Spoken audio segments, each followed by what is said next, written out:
بسم اللہ الرحمن الرحیم اللہ کے نام سے شروع جو بڑا مہربان نہایت رحم والا ہے۔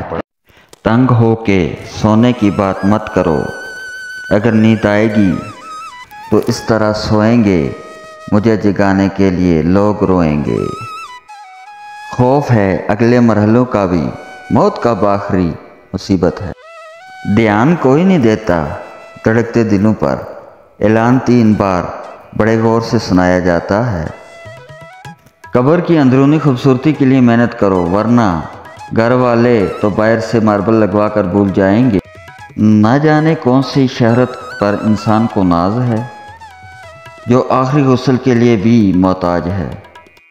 اندھیرا رہے گا ہمارے بعد محفل میں، بہت چراغ جلاؤ گے روشنی کے لیے۔ نیند زندگی کا ایک ایسا آئینہ ہے جس میں موت کا عکس دکھائی دیتا ہے۔ کل جو زندہ تھا تو رخ موڑ لیا کرتے تھے، ہیں وہی لوگ جنازے کو اٹھانے والے۔ مجھے پھول بے حد پسند ہیں، آؤ گے نا میری قبر پہ ڈالنے؟ ہر کسی کے دل میں اچھی یادیں چھوڑ جاؤ، کیونکہ انسان نہیں رہتا، بس یادیں رہ جاتی ہیں۔ میں تیری بد دعا سے مر جاؤں، یہ میری آخری خواہش ہے۔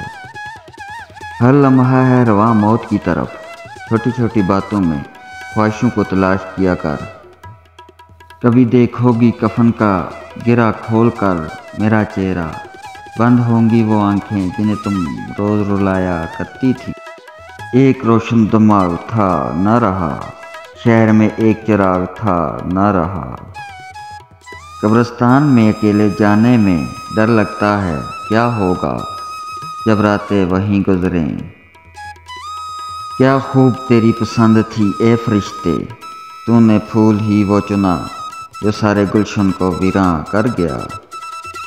ہر وقت سکون سکون کرتا تھا یہ انسان، اب سکون سے سو رہا ہے خاک اوڑھ کر۔ ہمیں ہر وقت یہ احساس دامنگیر رہتا ہے، پڑے ہیں ڈھیر سارے کام، ابھی مہلت تھوڑی سی ہے۔ تنگ ہو کے سونے کی بات مت کرو، اگر نیند آئے گی تو اس طرح سو گے، مجھے جگانے کے لیے لوگ روئیں گے۔ غرور کس بات کا، دنیا کا ہر راستہ قبرستان کو جاتا ہے۔